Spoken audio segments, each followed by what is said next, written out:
It has been a while since I have done a solo podcast that's not in the car, away from like a camera. You know, like there's something about being able to hide behind nothingness that makes it so much easier for me to express. I don't know what it is. It's always been that way. Like the second you put a camera in my face, it becomes harder for me to express. I was actually telling a friend this because they were like, you should Marco Polo or we should do video FaceTime. And my response to that was, oh my gosh, if I'm being honest, there's still a level of insecurity.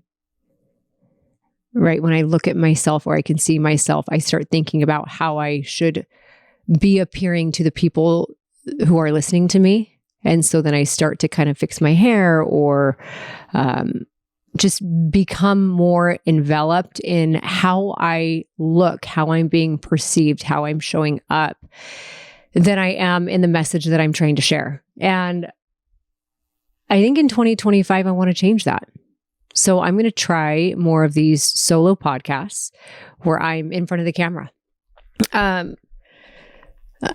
Isn't that funny? I mean, anyone listening right now is probably like, are you kidding me? Like you are always on camera. I think it's different. I'm a little more used to it on stories, but when it comes to podcast, when I'm on camera most of the time, see, I feel like I need like a pillow on me or something. This is so funny. I'm like naked and I have a blanket on me and everything. But when it comes to the podcast, I think historically I have always had a guest, or most of the time I have someone here to have conversation with me. So it feels like I'm not alone, like I'm not the only one that you are counting on for video. And when it's just me, it's like, you know, the insecurity or the thoughts of, am I enough creeps in. So it's still there. It's still there. Okay. So today's podcast, you know, this is the very first podcast of 2025 that I'm releasing. And I had all these plans. I still have these plans. I have podcasts that I'm going to record that kind of will help. You know, I have a whole lesson for certain things to help kind of summarize the year that we just had and move forward into the year that we're in. And I decided today as I was getting ready to record, I'm like, no, I think I'm just going to go talk. I feel like today I was doing a meditation right before I did this, which is a new thing for me. In 2024, meditation became a huge part of my life and something that has completely shifted who I am. Like to put myself in a space of peace and calm and, I've said before, but connection with myself. And when I connect with myself, I'm able to connect with what's greater than me. So for me, it's God. Or creator. For others, it might be universe or mother nature or source, whatever it is for you. Your guides, I've heard all of the things, and I think all of them are beautiful. I think if you're in a place where you are willing to connect with something or someone greater than you, you're in a really good space. And I don't think I always would have said that. It's been kind of a crazy handful of years. And so, interestingly, today, I was doing my makeup and I was letting my hair air dry. So if you're watching this, hair is still slightly wet. I was in the middle of doing my makeup and I'd like to get ready because I have this idea that if I'm going to show up on camera, I need to be totally ready for you guys. And I know there are a few podcasts in, 2023, maybe not many in 2024. Wait, yeah, I've been doing this podcast for over a year now, where I did show up, no makeup, but there's still this like thing in my head that tells me I need to show up like ready. Like, okay, you guys, everyone listening or watching has this perception of who I am. And if I show up as anything other than who I am, it's not going to be enough. Or other than who they think I am, it's not going to be enough. Which is just so interesting. And I sat, hair is air drying. Some of my makeup was on right now, you can see. And I said, okay, I'm going to do a meditation before I finish my makeup, before I do my hair. I'm going to curl it. I'm going to look like me, the me that you guys see. And in this meditation, I had a lot of things that came to me. I actually have notes. I realized Like the words came to me that was, all they really want is the most authentic version of you. And then I wrote, but it's not about what they want. It's about what I want. And truth is, when I am most authentically me, I am free. Like I'm free. When I'm in this house and the blinds are closed, or even when they're not closed and the pool guy's in the backyard accidentally and I'm walking around naked. But when I am in my home all by myself, it's like that is the truest version of me. Like there's most oftentimes no makeup. My eyebrows, my microbladed eyebrows that I'm having removed are not painted on right now. They are, it's like my hair is usually a mess, and it is so comfortable and it is so beautiful for me. And it's like I'm free. But then this thought of, oh my gosh, if someone comes to the door or I step outside, I need to be what they perceive me to be, because I want to make sure I live up to their expectations. I give them the experience that they want, which is just ridiculous. Because what I found is when I open myself up most authentically to someone close to me, it's when we connect the most, and when I give them permission to be the most authentic version of themselves. So what I wrote is, when I'm most authentically me, I'm free.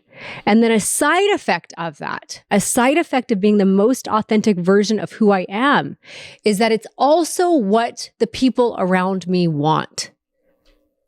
Like I know like good makeup and good hair can capture a reel and get someone to stop and to watch, right? So it's like kind of a hard thing to figure out.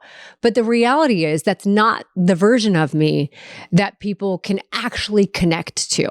The version of me that people can actually connect to is the messy one. It's the one that's not done up. It's the one that makes mistakes or has made mistakes. It's the version of me that is healing. Like the version of me that is healing. And when I heal me, I recognize I heal. I don't want to say I heal other people because I'm not God, right? When I heal me, you heal too. It's this amazing, beautiful ripple effect. It gives people permission to be inside of their messy and to heal. And I have some other things that I wrote down that I'm going to hold off on, but I think that's a really beautiful place to start because, today, in this podcast, I kind of want to do a little recap of 2024. I want to wrap it up with the most beautiful bow because 2024 deserves the most beautiful bow. It really does. I had on my Instagram in the notes section yesterday, 2024, ... Thank you. And I actually had one of my friends reply to me and say, 2024 is thanking you too for being in it. And I loved that. Like 2024, thank you. My word, well, I'm going to say this. Man, it has been hard year after hard year after hard year. It really has been. It's been a lot. 2019, I feel like before 2019, I was a little, it's like the whole idea that ignorance is bliss. I was ignorant in so many ways, and I think we all can kind of look back in hindsight and be like, man, we didn't know anything in our lives at that point. And I really I thought I did. I thought I had figured it all out. And not even, I guess in a way. It's like when you don't know anything, you think you know everything. And like every year I would hear people all the time be like, oh, this year is so hard. Oh my gosh, I can't wait for this year to end and the next one to come. And I remember being in my blissful state thinking, oh, every year is so good for me. It really felt like it was so good. But I also was living with blinders on. This year in particular has been the year where it's I have the most precise, accurate glasses that I've ever worn in my life that's had me look back and see just how oblivious I was showing up, not only living in, but showing up to other people in earlier years, to the point where I see now, this is going to be a very deep podcast, you guys. So buckle up. And hopefully you get something out of it that you're meant to. And I'm going to trust that you are, because I'm here doing this. And I feel like God has told me to record this podcast and just to talk to you. So, but 2019, I'm sorry. I recognize that before 2019, and sometimes a little bit even after, but like especially before, when you are living with blinders on and you're not really attuned to or aware of trauma that you're storing, or trauma that happened to you, or you don't want to look at it, like the thought that, we all have these closets that need to be cleaned out. We do. And once we start identifying our trauma and recognizing what it is, it can make it so much messier. It just does. It makes it hella messier. So much messier before it becomes cleaner, right? And that's the way that it's supposed to be. But looking back, I was living with blinders on. And I remember I was a huge proponent back then of the idea that like, you can't teach old dogs new tricks. Tigers can't change their stripes. Like, I just was like, I remember I would tell the people that I was around, I'd be like, well, that's just the way that I am. Like, I would tell Chris this in our marriage. I'd be like, well, that's just the way that I am. So like, deal with it. I didn't say that, but I would think it in my mind. Oh, it's just who I am. And I recognize now that me showing up to all of the people in my world at that time with these blinders on, that my world is amazing and nothing is ever wrong and be happy all the time, was actually really off-putting and really ignorant. And, I've got in some of my healing over this year. I've spent a lot of time diving into, and I mentioned it in another podcast that I haven't released yet. But, there were people in my life who had not a lot, but like really meaningful people in my life who like out of the blue had distanced from me. And it was really hard for me. Like this year, this was like in 2019, 2020, 2021 time period. And it was really hard for me to understand why these people would cut me out of their world. Because in my mind, what I saw was, oh my gosh, I've only been so nice to this person. I was only good to them. I was always positive. I was like, this person must have crap going on to cut me out of their life. And it took me some really deep healing and soul searching to sit there and recognize how my toxic positivity, and I'm even going to say energetic blocks, were affecting them.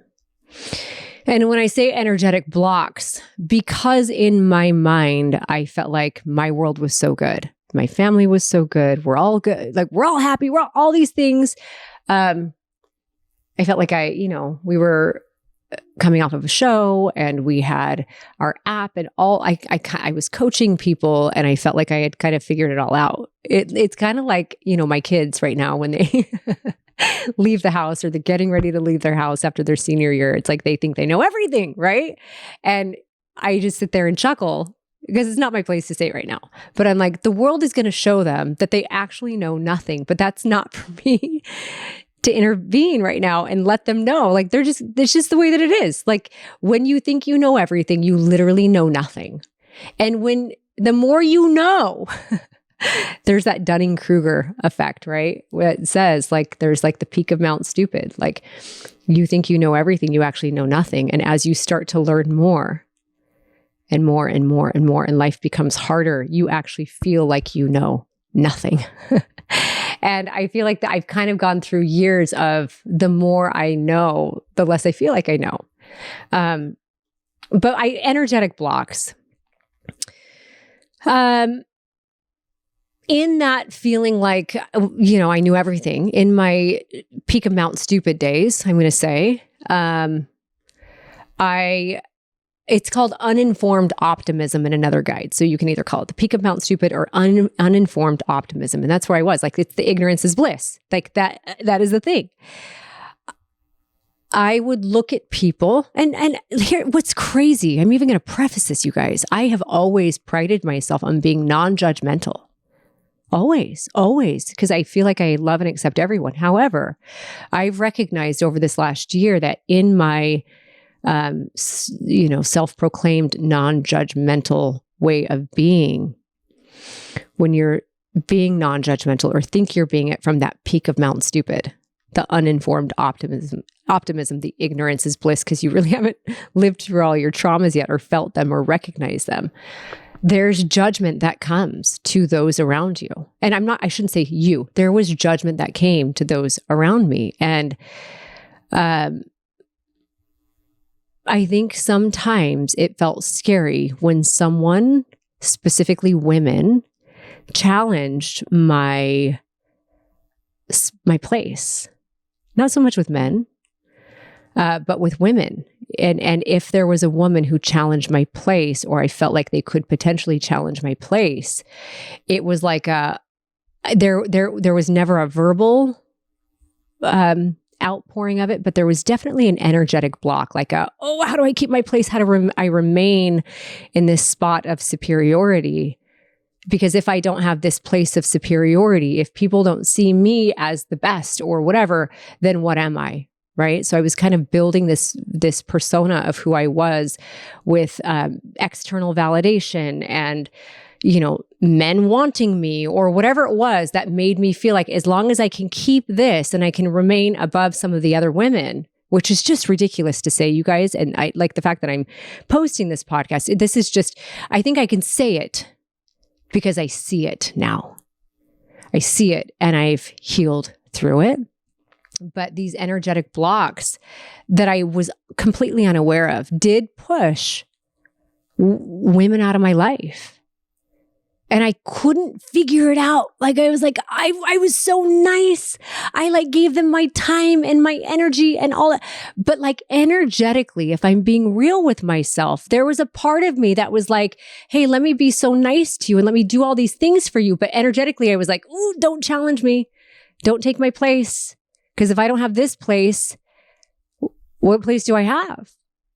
I didn't yet recognize that there's space for all of us. And this wasn't with every woman. This is with some. But anyway, so 2019 came and it was a little bit of, I've talked about Godsmacks before. It was a little bit of a Godsmack, like 2019, the divorce started. 2020, we were heavy into the divorce. That's where we announced it to the world. I remember going on a trip with Alexa. I was going to New York to do some work for GNC. And we were on a flight and I don't know if this is the end of 2019 or 2020, but I just remember sobbing the entire flight there.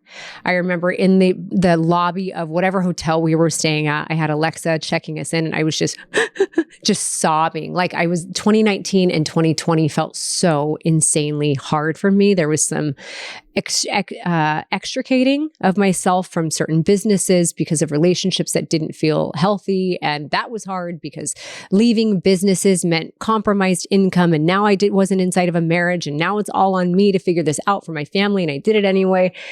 And then 2021 came and, there were so many great moments. You guys saw a lot of them on social media, right? It's like, that's usually what we post are the highlight reels. But really 2021 was hard because, I was introduced to the world of, codependency with people who have addiction or alcoholism or whatever it is. There's a lot of different variations that I was kind of inside of, a lot of different relationships that maybe weren't the healthiest for me, but it really weighed on me.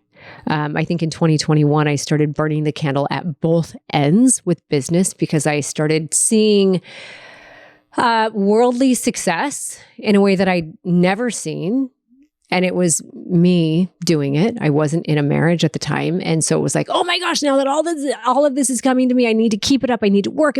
And like my relationship with my kids was, it was not great. I think it was great when we were with each other, but like, if I'm being real with myself, and I've said this before, in hindsight, I recognize when I was present, I wasn't actually present. I mean, at all, like compared to how I am now. I thought I was then, but I wasn't. And I knew it. Like there was an inner knowing, but then I'd be like, well, my kids love me and we get along and like I just have great kids. I got very lucky that I have great kids. 2022 hit and 2022 is when a lot of it came to a head, and depression, anxiety, panic attacks all became a thing. That's where I had a major come to Jesus moment, and I didn't know what I believed. And you guys kind of know this story now. And at the end of the year, I decided like substances needed to go. Alcohol, which had been introduced into my life in the end of 2020. It just doesn't sit well with me. And no shame on anyone who drinks. I have occasionally since, but like when I recognized what that was doing, alcohol kind of became the gateway to depression for me. And it wasn't even that much, but it was more than my body could handle. And so I decided, done with all of it, done with all the things that are making me not feel good. I'm clearing everything out of my life. But all of that to say, like, and then 2023 hit, right? And 2023, we all know this now. I lost the best friend that I'd ever had. The person who actually saw me for who I was, the person who loved all of the parts of me that maybe weren't beautiful, but actually for the first time made me feel beautiful. Like someone who, like, it was like that little girl inside of me that, you know, even if love was present, I don't know that I ever felt truly loved by a man. And it's something that I recognize now I always wanted. And maybe was that drought of not feeling loved or accepted or seen wholly and completely by a man literally ever in my life in the way that I needed, led me down a path of seeking men's approval at costs that I'm not super proud of. Anyway, when 2023, 2023 was hard. It was kind of the beginning, as I've said before, the beginning of my dark winter. It was like 2022 was the fall. Like there are the seasons, right? And in the fall, you're preparing for loss. And I did know before Dave died, I let go of things. I'm like, I got to let go of alcohol. I need to let go of toxic relationships. I don't just mean like romantic relationships, but people or men or things in my life that I've attached to because my wounding had me attaching to men and trusting men, like, and never trusting women. That's kind of how my wounding manifested. But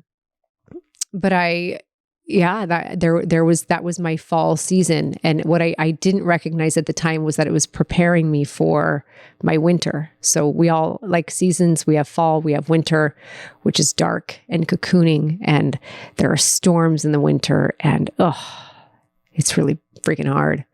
And then we have spring, and we'll have summer. So spring and summer is where we're ready to create again. And 2023 started my darkest winter of my life. And also a winter that paved the way for peace. And the best thing I did in 2023 was give myself space from everything and cut so many of my businesses out and the things that I felt like I needed in order to be enough. And I chose to attach to my role as a mom and to my kids and to figure out how to attach to myself, which was so hard. So 2023, again, all of these years, 2019, 2020, 2021, 2022, 2023, every year I would end at the end of the year. I would literally end the year and be like, holy moly, I can't wait for this year to be over. So what I remember hearing people say always in the past, which was, this year was so hard. I can't wait to get to the next. And there were even moments in 2023, 2022 and 2023, where I remember, I just thought it was I'm 40. And at 40 years old, maybe life is never good again. Maybe it wouldn't matter if this plane went down that I'm on. And it's like crazy to even say that, but I genuinely had those thoughts, especially in 2022. But 2023, in giving myself grace and just kind of allowing that darkness to pass at the end of the year, I really was like, okay, it was better than 2022, but I can't wait for this year to end. And then in 2024 hit. And beginning of last year, I told myself, I gave myself a phrase for 2020. I decided no resolutions, but I'm going to live by a phrase. I'm going to introduce a phrase into my life. And that phrase was less is more. Less is more in 2024. And I had already stripped so much in 2023. There's a part of me that's like, how can I strip even more? I don't know, but I can. And so I really it was like I was stripping myself away from trying to strip myself from what people thought of me, trying to strip myself from what I felt like I needed to do. And it was really nice because I was in another relationship. And although the relationship was very difficult, what was nice about it was the presence and the space that the relationship took up, which I never compromised my time with my kids. I'm very, very proud of that. But that space that the relationship took up, in addition to what I was giving my kids, did not leave much room for the busy of work that I thought I needed to do in order to be enough, in order to keep my business going. And I actually figured out how to fine tune and make work and create a living for my family on the very little time that I had. I learned how to be resourceful. I learned how to do it without a massive team of people like I had in the past. I learned how to trust God and be like, okay, I'm doing everything I can, God. I'm putting myself and I'm putting you first. I'm putting myself and my family next. I'm trusting that you're going to have everything else work out. And guess what? He did. He did. But in the idea of less is more in 2024, the greatest thing came by giving myself space. When I gave myself space, there wasn't a ton of play in 2024, which is interesting. But and a lot of it too, I was going through a lot of health issues at the beginning of the year. But in that space, right, that I gave myself, and the quiet, which we hear so often is necessary for us to heal. But in that space actually came a clearing for the trauma to surface. And I know that sounds awful, but I think we all have things in our lives that we are ashamed of, whether it's mistakes we made, things we did, ways we were being, how we acted, parent guilt, right? Like there's so many things that happen that if we sit with just what we did, quote unquote, wrong, it can bring us into a shame spiral. And I think in earlier years, a lot of that was bringing me into a shame spiral. In 2024, less is more. Space created, clearing provided, and a lot of sitting with myself and my thoughts and my God. And through meditation and prayer, it was like a lot of breathwork sessions, which were just magical for me. It was like the trauma, like a lot of things that I'd actually been through in my life that I'd completely blocked out of, I didn't even know it had happened. A lot of that came up. And there were so many times where I'm like, man, this is so messy. This is so messy. Now that I know this, now that I know these things, either what happened or, where it was rooted from, what am I supposed to do with this? But in sitting with it and allowing myself to feel it, the greatest thing, and I know I get that from people a lot. Like I have this friend of mine and he would say quite often, he's like, how long are you going to keep digging for? Like what good is digging doing? So yeah, that this happened to you when you were 4 and this thing happened to you when you were 13 and then it happened to you when you were 18, 19. And then it happened to you again when you were 25 and then these things happen, these situations that I'm not going to go into, they were connected to men that completely violated and disrespected me. Now that I can connect these and see literally the same thing happen to me over and over and over and over, he was like, Heidi, what are you going to do with it? Like, why would you just keep digging? And this person had been digging in their life and the digging was very uncomfortable. And so they would get to the point where I don't want to see anymore. And I stayed in it. And I'm so glad I stayed in it. And here's what happened. As things came to me and as trauma was brought to my eyes, simultaneously at different moments, I began for the first time to feel joy again. Like I remember March 2024 being inside of it was like a group therapy session. And it was the first time I felt joy. The first time I was like, oh my gosh, like this joy, this Heidi, like part of me wanted to say I'm back, but I'm not back because elements of who I was might be back, but it's like I was becoming a brand new person that could simultaneously hold space and grace and forgiveness for trauma and feel joy and happiness and peace. And actually, I will say those things when I realized I could hold them together, peace started to arrive in my life. But then progressively, it was like the more trauma I uncovered and the more I had to sift through, it was like the more joy, pockets of joy I would find in my life. And this beautiful blend of both became this thing that I feel now called peace.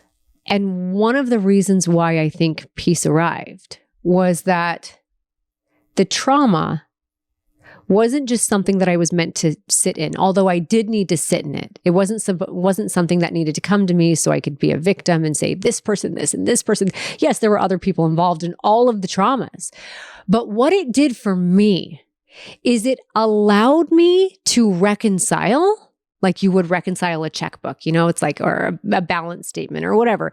I was able to reconcile and find, like create meaning to why I traveled the path that I did. Okay. Oh, now it makes sense why in my wounding caused me to feel like I needed to attach to men in unhealthy ways to find my value because I didn't know. I didn't feel valuable. I didn't feel loved. I didn't feel whatever earlier in my life. Right. So it was like suddenly I had compassion instead of hating that Heidi for all of the things I had previously done or all the ways that I'd previously been. I felt like I could sit with each of those versions of myself. It's like 35 and 29 and whatever, all of these ages down to 4 years old. I felt like I could actually sit with those Heidis and put my arm around her and let her know she's perfect as she is. And she's lovable and she's beautiful. And, let her know that like what she's going through is exactly what she's meant to go through to become who she's meant to be. And it was awesome. It was actually really, really great. And some of this might feel like a little woo-woo to talk about, but it is beautiful. I actually heard, it's also given me grace to be more authentically who I am.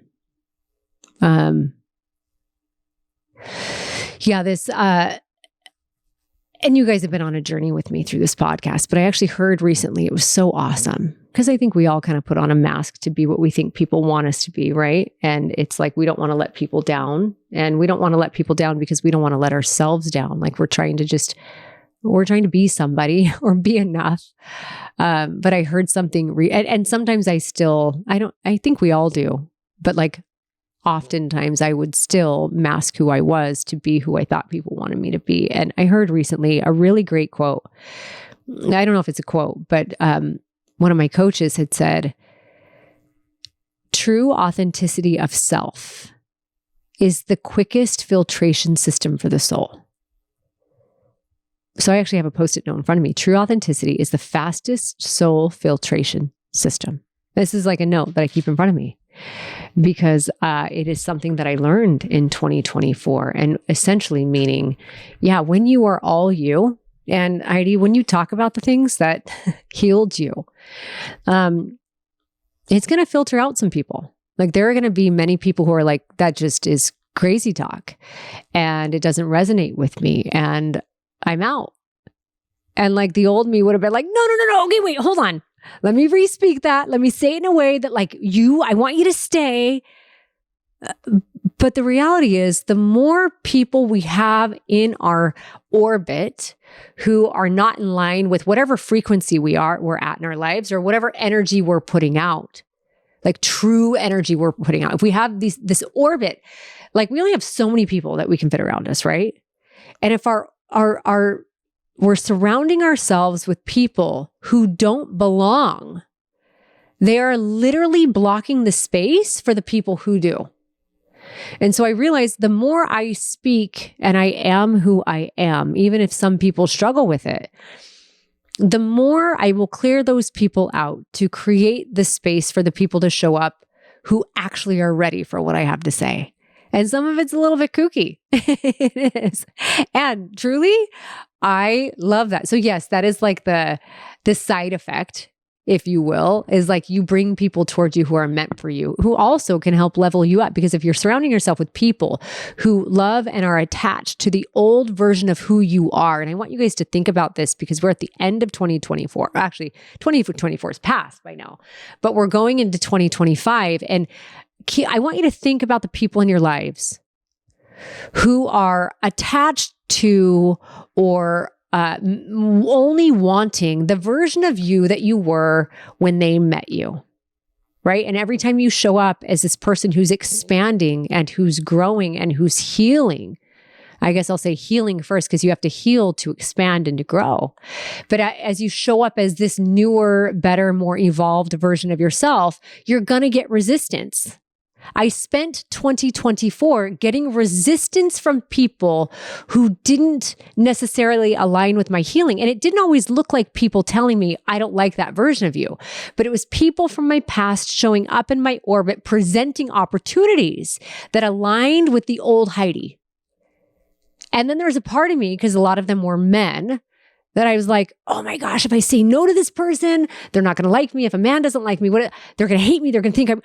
And so I was faced with so many situations and circumstances in 2024 where I was like, okay, here's an opportunity for me to either go back into old patterns of I will do anything you say, man.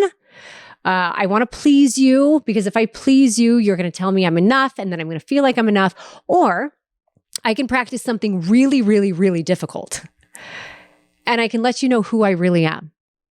Ugh. And you're not going to like it. And you're probably not going to like me. And you're probably going to go tell your friends that you don't like me. And that would have crushed Heidi up until 2024. It would have absolutely mutilated me. But every single time I was faced with that decision, do I show up as who they want me to be? Do I participate in those activities? Although those are not me anymore. Like they were never me. They were never me. Those were me because I was too dang scared to even tell them what aligned with my soul back then. Okay, so do I participate because of pressure, because I'm worried to disappoint, or do I say, hey, that's not me? And I am proud to report that there were more than a handful of times in 2024 where I showed up and kindly, you don't have to be mean about it, said, hey, that's not me anymore. And this is super uncomfortable for me to tell you because I feel like there's a part of me that does not want to disappoint. I don't want to disappoint by passing up that opportunity. And also, I recognize if I'm not true to me and true to what I believe and my soul, I'm going to feel more alone around a group of people than I would in my own solitude. And every time I did that, it was like a little bit of power that I had lost along the way. Because I believe we start our lives with just limitless power. We are these powerful, beautiful, pure beings and just beams of light. And the way I see it, this is kind of a weird visual, but I feel like every single time we move through life and we conform to what somebody wants us to do instead of what we know to be right, or we buckle to peer pressure, or we make a choice based on gaining worldly power instead of godly power, it truly chips away a piece of your actual divine God-given power. And I think eventually we all get to a point where that power has been so stripped away and we feel helpless and we feel defeated and we feel like Heidi in 2022 who started having panic attacks where it's like, man, who am I? And that place is so lonely and it's so scary and it's so ugly. And at the same time, it is the most beautiful place that I've ever been because it was the beginning of remembering who I actually am. So yeah, I mean, there's been a lot, my word in 2024 started as less is more, my phrase. But as I was kind of analyzing, the year, that might have been how I started my year, but my summary word of 2024 was actually healing. And the most beautiful healing, it's one of those things, I think I mentioned this on here before, but I was taught in a seminar one time. There are things in life that you know that you know. Like I know 2 + 2 is 4. There are things in life that you know that you don't know. Like I know that I don't know calculus. And then there are things in life that you don't even know that you don't know. And those are the opportunities for growth. Like those are the things that just catapult you to the next level. And usually you will not figure out or learn or have your eyes open to a thing that you don't know that you don't know. These massively catapulting moments, you won't have your eyes open to them if you don't go through some kind of struggle and challenge. I've heard this a few times. There was a podcast I was listening to today that said it again. I was like, man, I feel like I need to share this. Because truly, I feel like in 2024, this happened to me. I was able to take everything in my life that is a challenge and transform it. Instead of a challenge, it just sounds so scary, or a struggle, or like those are so hard and heavy. That word struggle or challenge is now replaced with the word opportunity. And when you can reframe and look at those hard things as, oh my gosh, like this thing coming up, it's going to be hard because that's what challenges, that's what struggles are. But this is an opportunity for growth.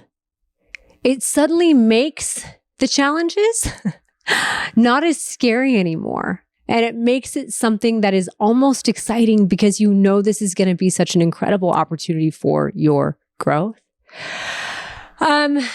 So here I am. I'm in 2025. And my word for 2025, now that I feel like I've done a decent amount of healing, and I'm in a place where, like, I had a meditation the other day, maybe a couple weeks ago, where it was so clear to me. I'm like, man, I in this meditation, what came to me was, Heidi, you are a healer. You're a healer for other people, but you can't heal other people until you heal you. And at the beginning of this meditation, I started feeling like, oh my gosh, I am a healer. I am meant to help people. And in this last couple years where I've kind of moved away a little bit from the challenges that I was doing and the coaching groups that I was doing, I have felt like I'm not really helping anyone. I get your guys' messages on social media and I love you, but and because with podcasts, there's not really a comment section, right? So it's hard for me to know. This has kind of been I'm going to share as I go, I'm going to share as I grow type of a platform. It hasn't felt like I've helped as many people or healed as many people as I had in the past. But then I think about it and I'm like, I don't want to heal people the same way I did before. I feel like there's a new way. I feel like there's a deeper way. I feel like there's a more authentic way that I'm meant to help heal hearts. And in this meditation, I started getting a little bit hard on myself. There was judgment coming for where I was. My eyes were closed and I opened my eyes. And across from me on my bed was, like across my bed on my dresser was a picture of Maddox and me, Marley, Cash, and Ruby.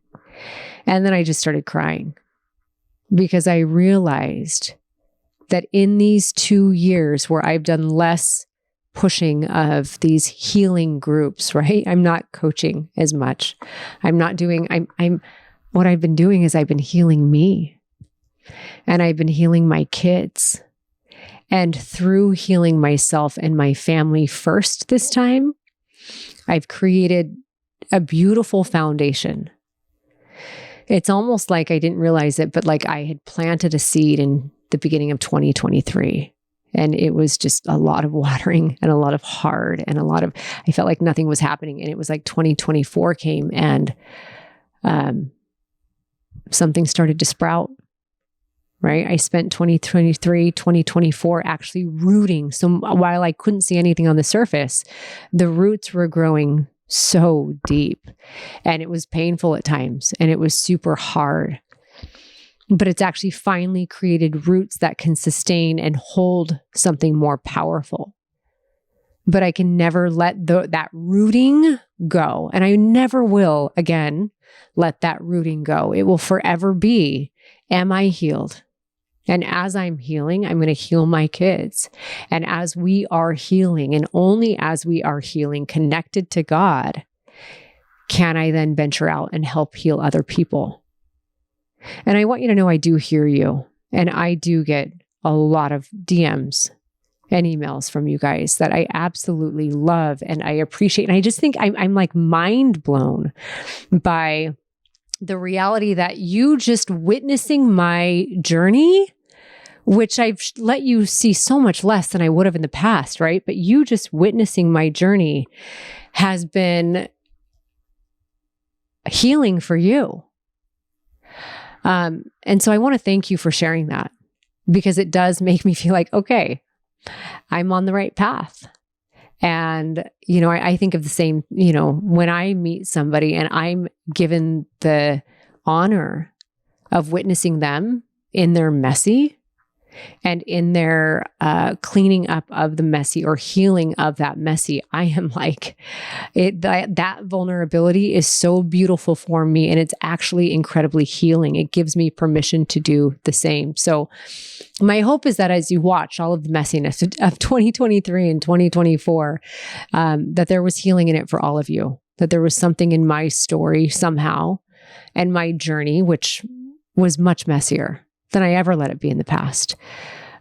Something that you could relate to and something that made you feel like, okay, if Heidi's going through it and she's okay, because you guys, I am more than okay right now.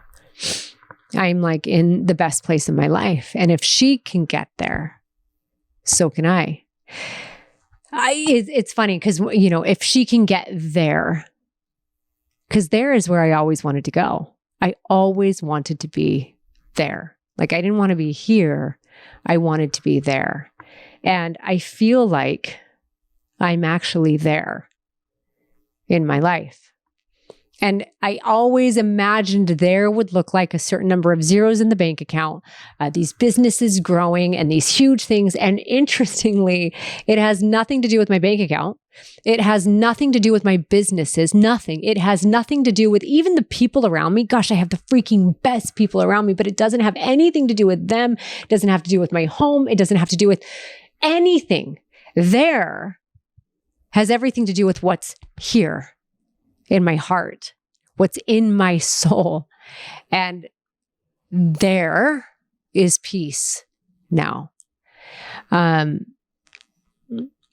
So guys, wherever you're at, as you're starting 2025, I think what I want you to hear, final message before I close this up, is no matter how dark it feels, no matter how many storms are passing right now, no matter how cold the winter is that you're in, I promise you, you are exactly where you're supposed to be.